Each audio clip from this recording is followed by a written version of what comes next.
Assalamu alaikum, my dear students. How are you? I hope you all will be very fine. And you know I am Shahzad Waheed, your biology teacher, and going to start to dissipate the information regarding a very important phylum that is called as phylum Hemichordata. अब Hemy का मतलब होता है partial, थोड़ा सा, यानी कि ये एक ऐसा फाइलम है जिसमें कुछ फीचर इन्वर्टिब्रेट जैसे हैं और कुछ फीचर कॉर्डेट जैसे हैं, इसलिए हम लोगों ने इसे at the junction of invertebrates और कॉर्डेट रखा हुआ है, इसलिए इसका नाम क्या हो गया, हेमी और hemichordata. What are its feature? Let's move to the white board.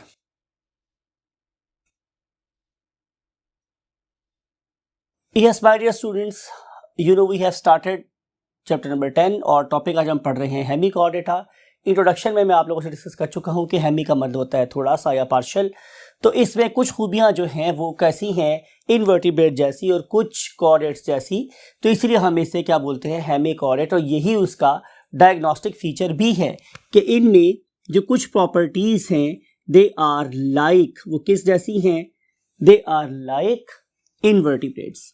और जब मैं बात करता हूँ इन्वर्टिब्रेट्स की, तो इसका मतलब है कि we are talking about echinodermata, right? So its few features are resembling echinodermates and other features are like chordates. तो जिन ऑर्गेनिजम्स में ये दोनों फीचर पाए जाएंगे और उनकी बॉडी कैसी होगी, वेरी सॉफ्ट, उन्हें हम लोग किस पे प्लेस कर देंगे, Hemichordata. Now we want to discuss few of its important features. For example, what is its evolutionary status? तो सबसे पहले हम देखेंगे कि आप लोगों की बुक को मैंने ज़ाहिर है फॉलो करना है, तो इसकी सबसे पहले जो फीचर आपकी बुक में गिवन है दैट इज द सिमेट्री. तो सिमेट्री के लिहाज से these organisms are bilateral symmetrical, ठीक है. और आपको पता है इसमें कोई मुश्किल सी बात नहीं है कि हम इस ऑर्गेनिज्म को सिर्फ एक ही प्लेन यानी कि हेड टू टेल डायरेक्शन में हम सिर्फ इसे टू पार्ट में डिवाइड कर सकते हैं. इट मीन्स कि definitely we can not place them very close to the radial symmetrical animals. और अगर मैं इसकी स्टोमी की बात करूं तो मैंने बहुत बार डिस्कस किया आप लोगों से कि इसका कौन सा पोर माउथ बनता है और कौन सा पोर इसका एनस बनता है. तो these organisms are basically deuterostomes, और आपको ये these organisms are basically deuterostomes. And if you look at its coelom, so their coelom is what? Their coelom is true coelom. अब ये coelom कहाँ एग्जिस्ट करती है और किस फॉर्म में एग्जिस्ट करती है ये हम अभी बाद में डिस्कस करेंगे, but they are true coelomates. Now we want to see their location. जैसे मैंने आपको इंट्रोडक्शन में बोला कि these organisms they are lying at the junction of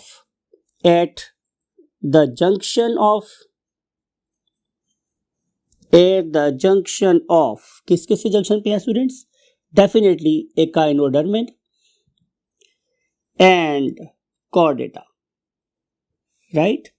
तो एकाइनोडर्म और कॉर्डेटा के दरमियान में करके समवेयर हियर, यहां कहीं इस पर्टिकुलर पॉइंट पे क्या प्रेजेंट है, hemichordates. Hemichordates, got the point. And now, two examples are given in your book. One of them is called as, look at this image, one of them is called as Belanoglossus and other one is called as Saccoglossus. Belanoglossus and Saccoglossus. Now we want to discuss their important features, and very first feature is the texture. अगर मैं इनके texture की बात करूं तो आपको याद होगा मैंने डायग्नोस्टिक फीचर में भी लिखा था कि these organisms are basically soft bodied organism. तो इनकी बॉडी बहुत सॉफ्ट है और जो बॉडी है उसकी शेप किसी वर्म की तरह से है, वर्म लाइक. लेकिन हम फिर भी इसको नहीं प्लेस कर रहे हैं very close to the invertebrates, बल्कि हम इसे कॉर्डेट्स के ज़्यादा पास रख रहे हैं और एकाइनोडर्मेटा से भी दूर रख रहे हैं. उसकी रीजन हम अभी कुछ देर बाद डिस्कस करेंगे. And then if you look at the parts of the body, their body is divided into 3 parts. जो body है वो 3 part में divided है.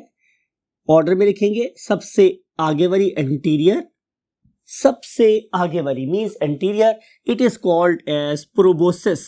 It is called as proboscis. अब हर वो चीज या हर वो बॉडी पार्ट किसी भी ऑर्गेनिज्म का कि जो मुंह के सुराख से आगे निकला होता है, that is called as basically proboscis. जैसे कि आप एलिफेंट को भी देखते हैं तो एलिफेंट का भी नाक जाहिर है उसके मुंह से आगे निकला हुआ है, राइट। और अगर आप लोग डिफरेंट किस्म के जो हिंदू स्कल्पचर में जो गॉड्स हैं उनमें से एक गॉड की नाक भी निकली हुई होती है, तो that very part that is protruding in front of the mouth, जो माउथ से आगे निकला हुआ पार्ट है, हम उसे क्या बोलते हैं? Proboscis, right.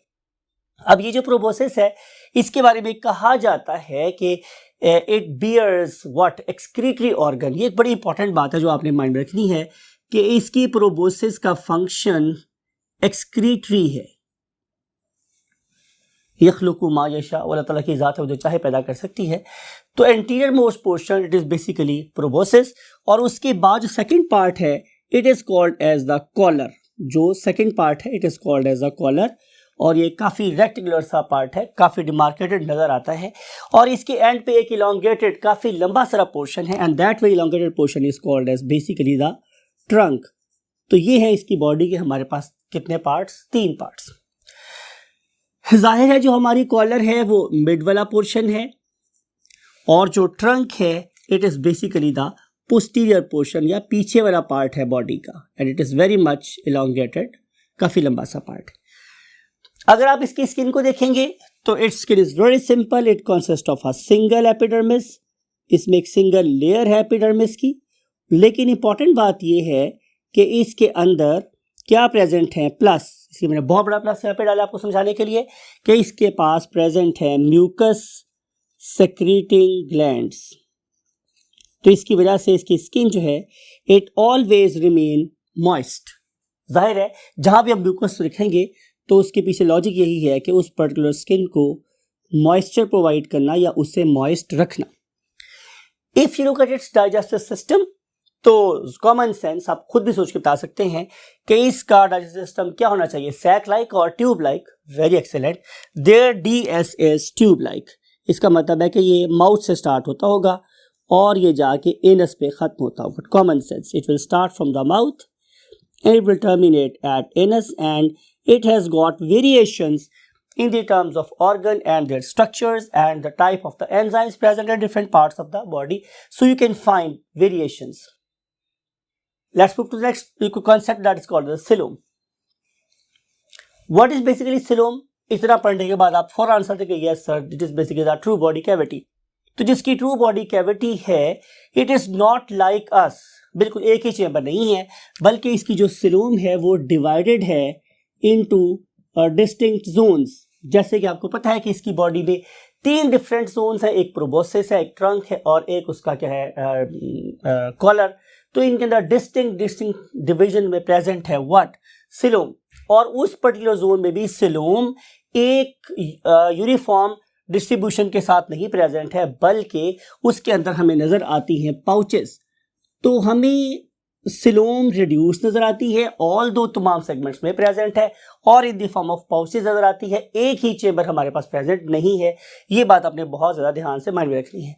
And if you look at circulatory system, तो सर्कुलेटरी सिस्टम बहुत सिंपल है। इसके एक ऊपर ब्लड वेसल है डॉर्सल साइड पे, that is called as a dorsal blood vessel, and one is present on the ventral side. तो जाहिर है हम लोग उसे क्या नाम बोलेंगे? Ventral blood vessel. ventral blood vessel, and it has got a single heart. And if you look at its respiratory system, तो respiratory system बहुत simple, you know very well कि यहाँ पे क्या होने चाहिए? ऑर्गेनिज्म पानी में रहता है तो definitely gills होने चाहिए। तो gills are present and their presence can be demarcated by means of the gill apertures, और ये जो हमारे पास उसके gill apertures हैं they are lying just behind collar।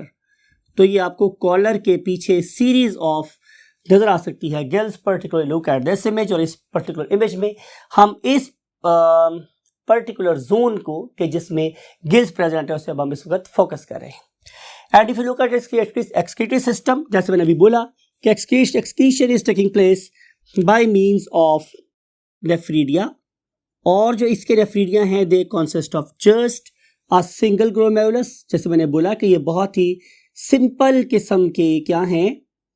Excretory system के मालिक हैं, और एक्सक्रीटरी सिस्टम डेफिनेटली उसके प्रोबोसिस में एग्जिस्ट करता है।